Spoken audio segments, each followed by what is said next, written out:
My name is Kate, and I'm here because I'm a social worker. I work with children and families in the foster care system. If this were happening in our foster care system, we'd be burning down buildings and marching in the streets. Yes. So I'm here because I understand the impact of trauma that it has on children and families and the damage that we're doing to an entire generation of people through these actions.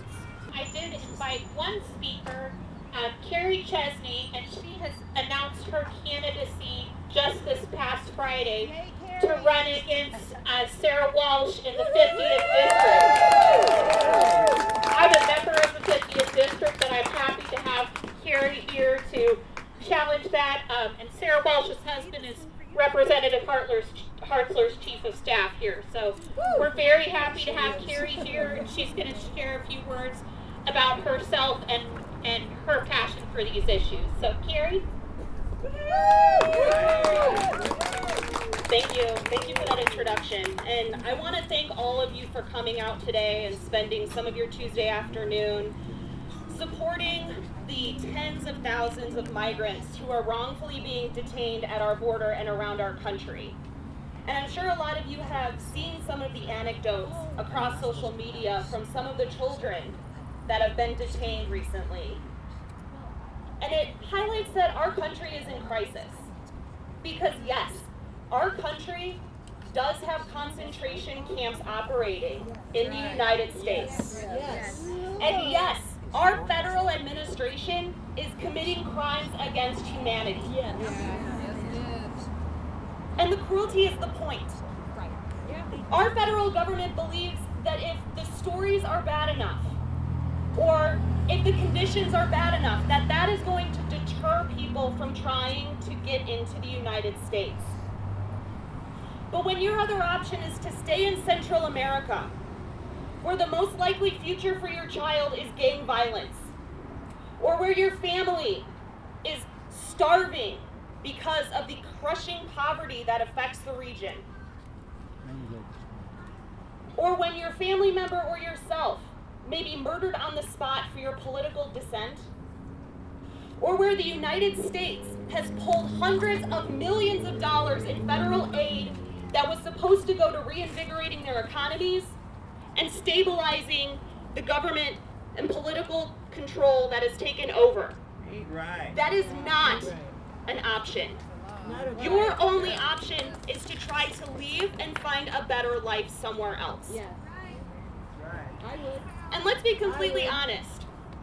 Even if the children and the families were given 3 square meals a day, even if they were given cots and pillows and blankets to sleep at night, or if they were actually given proper medical care and hygiene products, the fact that our federal government is stripping children away from their families and separating them potentially to never see each other again is still completely reprehensible.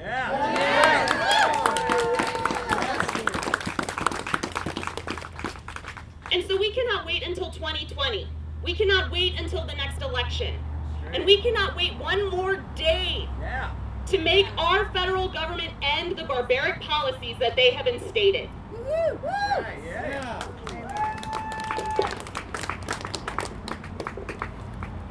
We must resist.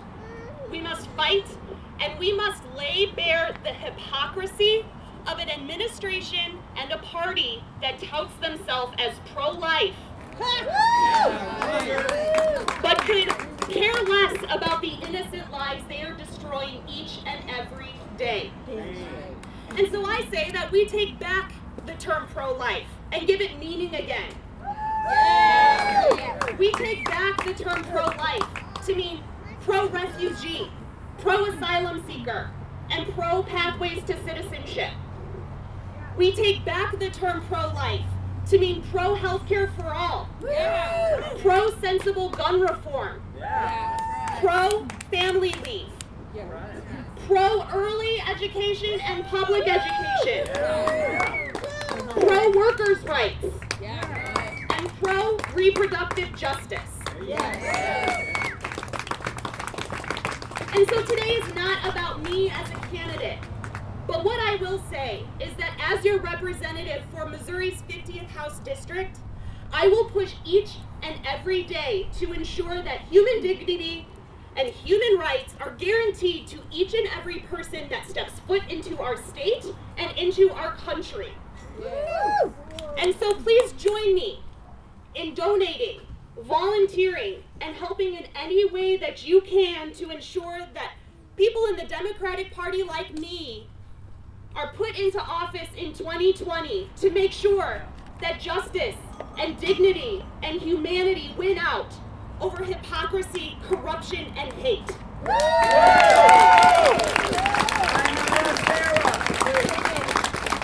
And so I'd like to thank you all for coming out. If you'd like to know more about my campaign, you can come talk to me. But thank you so much again for asking me to come talk today. And if you have any questions, please come talk to me. Thank you. Let's give it up again.